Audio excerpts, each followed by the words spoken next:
In this chapter, we discuss about the constitutional design, यानी chapter 3 social science. In the last video, sir discussed about the definition of constitution and importance of constitution.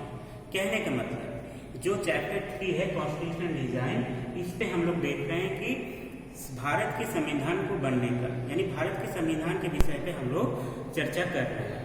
जो कि इसके पहले की video में sir ने भारत की जो संविधान है, संविधान किसे कहते हैं, इसका डिफिनेशन और संविधान की आवश्यकता क्यों है।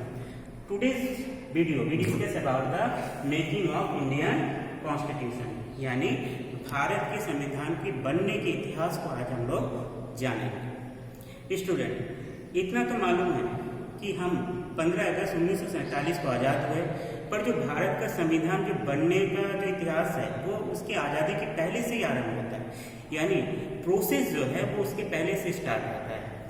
जब जहाँ तक देखा जाए तो ब्रिटिश गवर्नमेंट के प्रपोजल, कैबिनेट मिशन के प्रपोजल के थ्रू ये प्रस्ताव दिया गया, प्रपोजल दिया गया कि भारत के संविधान की बनना आरंभ किया गया, जिसके लिए हमें जरूरत थी सबसे पहले कॉन्स्टिट्यूट असेंबली। एक वर्ड आपके बुक में भी आएगा, कॉन्स्टिट्यूट असेंबली, यानी संविधान सभा। संविधान सभा क्या है? The constitute assembly is a body which making Indian constitution, यानी कॉन्स्टिट्यूट असेंबली एक ऐसी असेंबली, ऐसी सभा है जो भारत के संविधान को बनाने के लिए बनाया गया था। इसका इलेक्शन जो होता है वो 16 मई 1946 को होता है। इस बात को बार बार आप ध्यान रखेंगे, ये आज़ादी के पहले का डेट है, 1947 के पहले का डेट है। इसका जो इलेक्शन 1946 को होता है और इसमें भारत के जो उस समय के पॉलिटिकल पार्टी थे, that time major political party participate in this election, in constitute assembly election means Indian National Congress, Muslim leagues and other major political parties. The Congress Party became the largest political party in this election, यानी Congress party सबसे बड़ी party बनती है, उसके बाद मुस्लिम league और उसके बाद बाकी पॉलिटिकल पार्टीज आती है। टोटल मेंबर 389 मेंबर इसमें कॉन्स्टिट्यूट असेंबली में होते हैं। Then student, that clear what is constitute assembly, the election and the total member. Then student, यहाँ तक हम लोग ने देखा कि भारत के जो संविधान बनाने का जो प्रोसेस है वो 16 मई 1946 से स्टार्ट होता है। बिफोर इंडिपेंडेंट उसका इलेक्शन होता है, जिस इलेक्शन में देखा जाए तो कांग्रेस सबसे बड़ी पार्टी होती है, यानी कॉन्स्टिट्यूट असेंबली का जो इलेक्शन होता है उसमें सबसे बड़ी पार्टी होती है, साथ साथ अदर पॉलिटिकल पार्टी भी रहती है। अब देखते हैं इसमें टोटल मेंबर 389 मेंबर्स थे। Then student, the first meeting of Constituent Assembly is 9 दिसंबर 1946 को। 9 दिसंबर 1946 को इसका पहला अधिवेशन होता है, यानी पहली मीटिंग होती है। इस पहली मीटिंग में एक प्रेसिडेंट का इलेक्शन होता है। प्रेसिडेंट जो कि परमानेंट प्रेसिडेंट थे डॉक्टर सच्चिदानंद सिन्हा। उसके 2 दिन बाद 11 दिसंबर 1946 को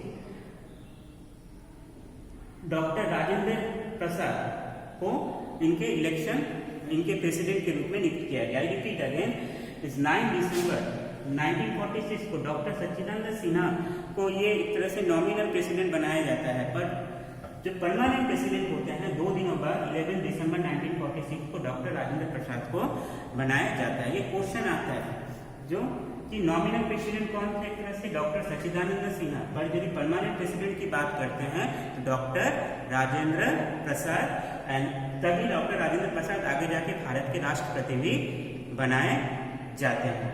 देन स्टूडेंट, तो देखा जाए तो इस जो सब कॉन्स्टिट्यूशन असेंबली की जो मीटिंग होती है इसमें प्रेसिडेंट का इलेक्शन होता है। मैं फिर से इसको रिपीट कर रहा हूँ, constitute assembly suppose that just like is the parliament. आप लोग पार्लियामेंट देख रहे हैं, लोकसभा देख रहे हैं, राज्यसभा देख रहे हैं। जिस तरीके से लोकसभा का इलेक्शन होता है जिसमें कि 543 मेंबर्स को चुना जाता है, उसमें से एक स्पीकर को चुना जाता है, उनके प्रेसिडेंट होते हैं, सेम ऐसे कॉन्स्टिट्यूट असेंबली भी है। इसका इलेक्शन 1946 को बनता है। इसका निर्माण इसलिए किया गया कि इसमें भारत के संविधान को बनाया गया। और इसके पहले जो नॉमिनल प्रेसिडेंट थे डॉक्टर सच्चिदानंद सिन्हा और इसके permanent president doctor Rajendra Prasad.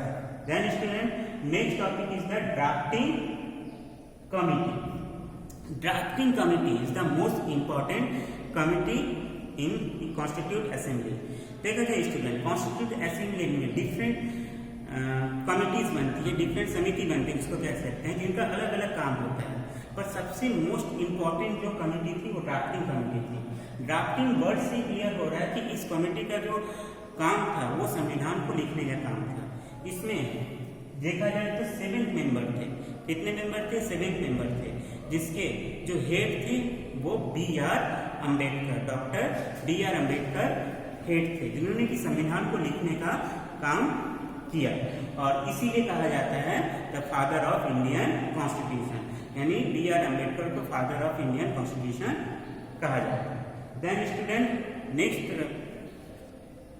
Video also we discuss student in the drafting committee, यानी फिर से मैं इसको रिपीट कर दे रहा हूँ। ड्राफ्टिंग कमिटी जो था मोस्ट इंपॉर्टेंट कमिटी था, और इसमें 7 मेंबर थे, जिसमें डॉक्टर राजेंद्र प्रसाद इसको लीड कर रहे थे, इसके हेड थे, चेयरमैन जिसको कह सकते हैं।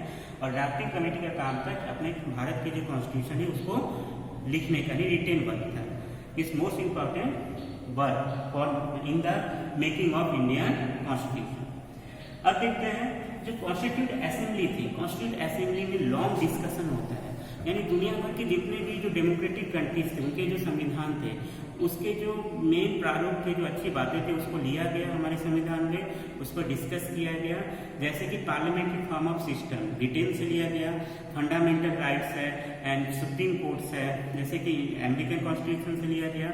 इस तरीके से जो भी दुनिया भर के जो संविधान है उससे डिफरेंट जो चीज़ें हैं, वो जो धाराएं हैं, आर्टिकल्स हैं, उसको लिया गया और हमारे संविधान में उसको इंक्लूड किया गया।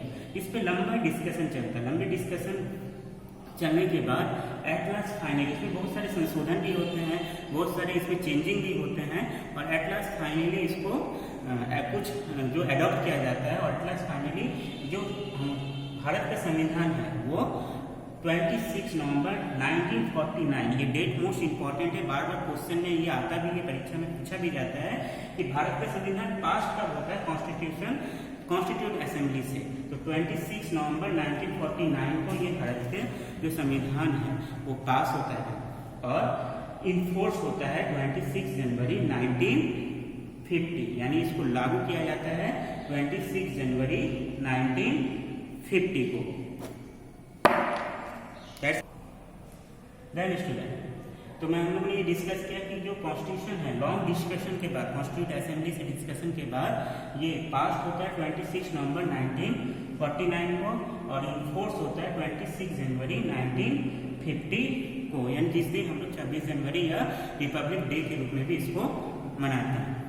अब आता है क्वेश्चनिंग स्टूडेंट, इसको बनाने में लगभग देखा जाए तो 2 years 11th month and 18 days, near about 3 years आपका लगा, और 6.4 करोड़ रुपीस पैसा जो है वो आपका वो खर्च होता है, यानी मनी जो वो खर्च होता है।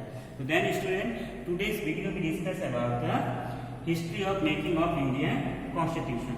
मैं इसको फिर से एक बार ब्रीफली मैं रिवाइज कर देता हूँ। भारत का जो संविधान है वो भारत के आज़ादी से पहले बनना स्टार्ट होता है कैबिनेट मिशन के प्रपोजल के थ्रू। इसका इलेक्शन जो होता है 16 मई 1946 को। इस इलेक्शन में भारत के जो उस समय की जो राजनीतिक पार्टियां थी, राजनीतिक पार्टियों में हम देखेंगे जैसे कि कांग्रेस, आप देखेंगे तो मुस्लिम लीग एंड अदर बड़ी पॉलिटिकल पार्टी ये पार्टिसिपेट करते हैं, जिसमें कांग्रेस सबसे बड़ी पार्टी होती है इस इलेक्शन में। और देखा जाए तो टोटल मेंबर्स होते हैं 389 मेंबर होते हैं। इसका जो फर्स्ट मीटिंग होता है, कॉन्स्टिट्यूट असेंबली का फर्स्ट मीटिंग जो होता है वो 9 दिसंबर 1946 को। इस दिन यहाँ पर नॉमिनल प्रेसिडेंट सच्चिदानंद सिन्हा को चुना जाता है, पर 2 दिन बाद परमानेंट प्रेसिडेंट को भी चुना जाता है 11 दिसंबर 1946 को, डॉक्टर राजेंद्र प्रसाद। कॉन्स्टिट्यूट असेंबली का काम होता है संविधान का निर्माण करना, यानी इसमें बहुत सारे ऐसे समिति बनी थी, ऐसी कमेटी बनी थी, पर इसमें सबसे मोस्ट इंपॉर्टेंट कमेटी कौन थी? ड्राफ्टिंग कमेटी, जिसका काम था भारत के संविधान को रिटन फॉर्म देना। इसके टोटल 7 मेंबर थे, पर इसके चेयरमैन थे B R Ambedkar, doctor B R Ambedkar. और इसलिए देखा जाए तो बी आर अम्बेडकर को फादर ऑफ इंडियन कॉन्स्टिट्यूशन भी कहा जाता है। कॉन्स्टिट्यूंट असेंबली, मैं फिर से रिपीट कर रहा हूँ, जैसे कि लोकसभा होता है जिसका इलेक्शन होता है 543 मेंबर्स का, और जिसका काम होता है सेंट्रल गवर्नमेंट को बनाना, वैसे ही कॉन्स्टिट्यूंट असेंबली भी थी तो उस समय जिसका काम था संविधान को बनाना। तो इसके एक हेड चेयरमैन जैसे होते हैं हमारे स्पीकर होते हैं लोकसभा के, वैसे प्रेसिडेंट भी थे डॉक्टर राजेंद्र प्रसाद। कॉन्स्टिट्यूंट असेंबली ने लॉन्ग डिस्कशन करता है भारत के संविधान को बनाने में, कौन कौन से ऐसे आर्टिकल्स हो, कौन कौन से धाराएं हैं, कानून हो जो भारत के संविधान में सम्मिलित किया जाए। क्योंकि देखेंगे तो भारत जो डाइवर्स कंट्री है, बहुत सारी विविधताएं हैं, इसलिए इसमें सभी बातों को रखना बहुत जरूरी था, लोगों को एक तरह से लोकतांत्रिक अधिकार मिले। तो इसलिए दुनिया के जितने भी बड़े लोकतांत्रिक देश थे, उस समय के लोकतांत्रिक देश थे, उनके संविधान को पढ़ा गया, उनसे जो चीज़ों को लिया जा सकता है, जिन धाराओं को आर्टिकल्स को लिया जा सकता था उसको लिया गया। जैसे कि मैं पहले ही कहा कि पार्लियामेंट्री फॉर्म ऑफ गवर्नमेंट जो था वो ब्रिटिश के ब्रिटेन के संविधान से लिया गया, वैसे ही Supreme Court, fundamental rights in America and other देश के जो संविधान है उनसे लिया गया। एटलास फाइनली लॉन्ग डिस्कशन के बाद भारत का जो संविधान है वो पास होता है कॉन्स्टिट्यूंट असेंबली से 26 नवंबर 1949 को, और इनफोर्स होता है, इसको लागू किया जाता है 26 जनवरी 1950 को। इस डेट को हम लोग रिपब्लिक डे के रूप में भी मनाते हैं। एटलास देखा जाए तो 2 years 11 months 18 days लगते हैं भारत के संविधान को बनाने में, और 6.4 करोड़ रुपीज खर्च भी होते हैं संविधान को बनाने में। Then student, this is the history of making of Indian Constitution. Next video we discuss about the feature of Indian Constitution and preamble also. Then thank you.